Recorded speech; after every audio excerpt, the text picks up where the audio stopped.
Hello and welcome to another edition of the Sprint Lane. This week brought to you by Medowie Lodge, who this breeding season are standing Follow the Stars and My High Expectations, of course supported by Harness Racing New South Wales and our Stallion Incentive Scheme.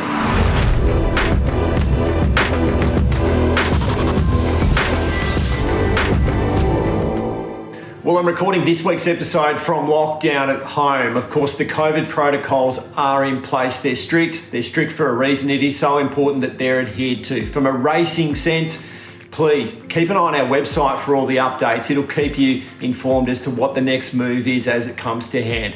Now, this week on the track, we had some amazing milestones reached from some very, very talented drivers. Leader, still Birdie Mac, going back to the inside to try and cut it back. Was Ananias Underworked is still there. The leader narrowly is Birdie Mac. It's hanging on. Here's a fabulous 500 for Cam Hart. Yes, 2 winners there for Cam to make it 500 career wins. Last night in Penrith, Jack Callaghan made it win number 200. But it's walk a mile in my shoes in front. Here's win number 200 coming up for Jack Callaghan. And down to the line it beats Highview. Sadler, third's close. Well done, lads, but they're a long way off 2 huge career achievements that have been logged. We had Bernie Hewitt up in Brisbane. Make Mine Memphis in front, leads the way, trying hard, slick blaster, double or nothing, but it's a first over crush. Too good, Make Mine Memphis. And Glenn McElhinney at Menangle on Saturday night, both making it 1,500 career wins. Big finish coming up. Burnham Boy being joined by Double Encounter. Burnham Boy, Double Encounter, Ray's Choice Lead, Double Encounter, and Burnham Boy split it locked together. Still at Menangle, Sean Grayling got the program off to a dominant start, landing the first 2 winners with Pump the Brakes and Huey Jr. Getting a middle split as Huey Jr. starting to burst through. Still there, Xperia. Huey Jr. goes out after Arden's Ace. Arden's Ace, Huey Jr. Oh, maybe Huey Jr. and Austral. We raced at Wagga on Friday night. The spoils largely shared around there. Jackson Painting did drive a race-to-race double. Poking through, Good Time Junior. BK Swy, though, at the 50. Put the head in front. BK Swy. At Newcastle, trainer Clayton, Harmey and driver Michael Formosa both had winning doubles, including this one they combined for with Skyfall Benchmark. I am because of you in front. Skyfall Benchmark now claims it. Skyfall Benchmark, the favourite races to the front. Skyfall Benchmark, a long neck. We were back racing at Newcastle on Monday afternoon. Glenn Bull drove a winning double for trainer Greg Brown on the program there.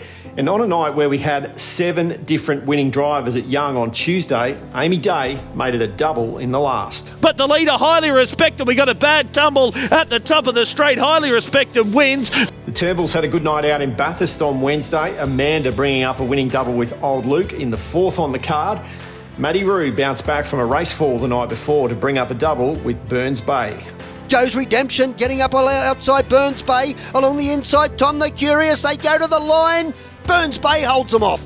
Of course, I mentioned Jack Callaghan at Penrith last night, but the program got off to a great start for Josh Gallagher. He drove the first 2 winners, and that was emulated by young Jack Brown, who drove a double, including a narrow win on the rank outsider in the 5th of the card, Mammals Magic. Down the outside, Mammals Magic finishing on with DW. The leader, Smooth Style, letting down Mammals Magic. In the middle, fighting back DW, but Mammals Magic, there's a double to Jack Brown. Now, as I mentioned earlier, keep an eye on the Harness Racing New South Wales website and social media for all those crucial COVID updates. While you're there, have a look for our new look back at the week that was the final quarter. You might even get a laugh out of that. And also our new one-on-one profile series, Pace Setters, episode 2 this week. It features the Queen of the Riverina, Ellen Bartley. And when I left uni, I actually went and studied a certificate in equine sports therapy.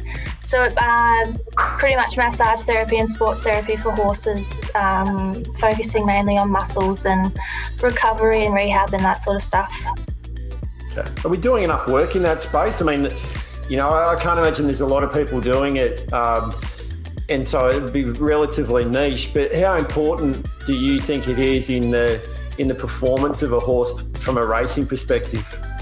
It's very important. I mean, like, you wouldn't see a footballer go out and play a game of footy without having a massage or some sort of work done on themselves, and they are athletes, and you have to treat them like athletes, and it's incredibly important to just keep on top of it, because it could be the difference between, you know, a win and running second, like just little things like that. Now, one thing that has been released today is a snapshot of the past 12 months in harness racing in New South Wales. It's a month-by-month look back at all the achievements and the strides that have been made in our sport over the past year in what we'd all agree has been a very, very challenging year for every sporting code globally. I encourage you to keep an eye out for that. Also on the horizon next week, Harness Racing New South Wales will be making a decision with regards to the Breeders' Challenge in respect particularly for the metropolitan region. Please stay safe, follow all those health protocols, stay positive, look after each other, and I'll catch you next week on the Sprint Lane.